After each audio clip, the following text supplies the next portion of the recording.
by yourself. It will no say sorry no.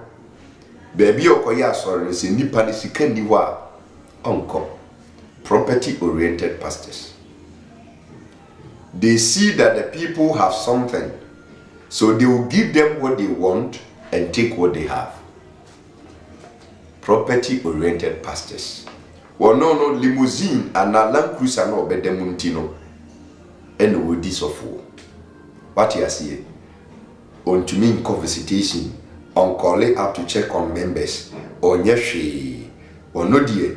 Some property oriented pastors no the omu the tai sikasem pa sikasem kwaya obefa so a obeso seed obeso property oriented, and those are asofo a womu to mimma a journalist crowd the video cameras be see fee to showcase their cars, to showcase their houses, their mansions, and their padi omu wo obe say kofu ya omutaye friends saying African richest pastors and all those lists now publishing yadi no ube wona the net worth also for no or your net worth about $650 million or aeroplane or a private jet or some or a private bodyguard. Just say property oriented pastors. To me, said their minds are driven on material things, and those people, their messages are centered on materialism. They preach to you material things. They allow your minds to be set on the things here on earth, without, and it amazes me. Say, Christ did not die for material things. He did not die so that you will come and own a Land Cruiser. Yes, Land Cruiser is a means for you to get to heaven. But it shouldn't become the very essence for which you are serving God. These are the pastors. You enter the church and take what you want because of your no painting or sorry, and not because of Christ, and not because of salvation. These are the prosperity messengers. When they preaching prosperity to you, allowing you people to set your minds on the things of this earth, material things that will vanish. Oh, if you have that kind of a pastor, please run. Fiane, fire him. Unity. It's about time Christians you woke up. Monsor you. Hold the pastors by their neck.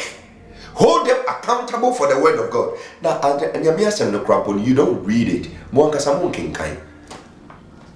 So how would you be able to hold them accountable for the word of God? But those of you who know the word of God, those of you who have been reading, those of you who are a little bit enlightened, hold the pastors accountable by the word of God. Hold them accountable.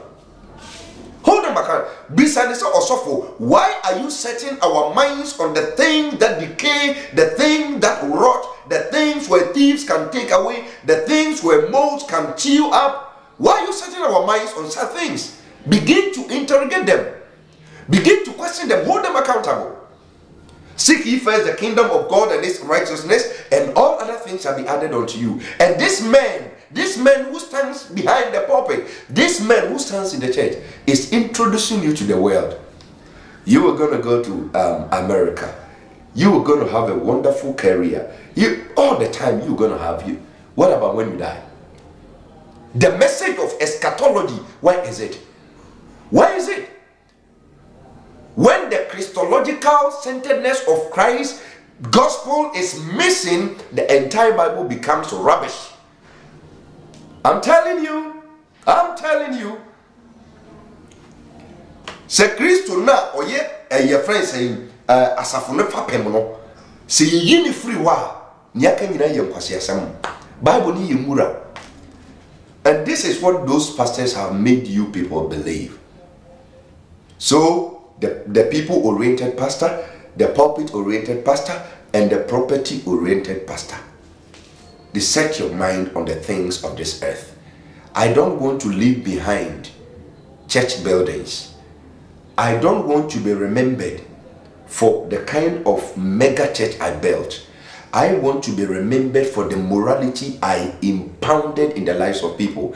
I want to imprint righteousness in the lives of people, so that when I'm dead, the posterity will come and they will remember, say, then lived once upon a time, there came a man of God who allowed righteousness, Jesus Christ, holiness, morality, sanctification, who allowed that to be the order of his era. I don't want to be counted. That is the lasting legacy. I want to bequeath to a posterity. I want to bequeath to my members. I want to bequeath to my followers Jesus Christ. I want to bequeath to them morality. I want to bequeath to them holiness. I want to be using that word holiness, which is kodesh in the Greek or the Hebrew. Kodesh, that Hebrew word, holiness, meaning when somebody comes to the point of trampling upon the animalistic nature of his being, until you kill that animal inside of you. And because animals act by instincts, but you are a free moral thinker. God has processed, he has given you brain to be able to make the best of decisions, think and be like him. I think I say that is the kind of society I want to leave behind.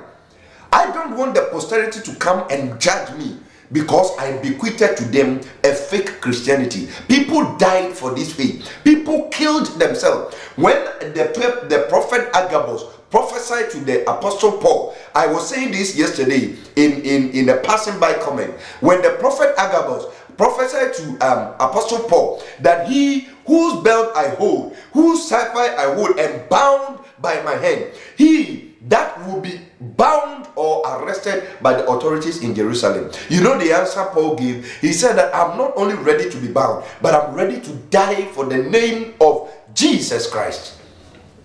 Now Christians have nothing to die for. You believe in nothing because Christianity has been sold cheap by the very people who are to present the gospel of Christ. They have sold it so cheaply. Oma ton Christo son. Ya ton Christo no. What on Yesu di ade dey? We Yesu what on di ade dey? Beware of property oriented pastors. Then the next people we have to talk about are power oriented pastors. Power oriented pastors. The Bible talked about them in the book of Revelation. When we come to the state of the church, or see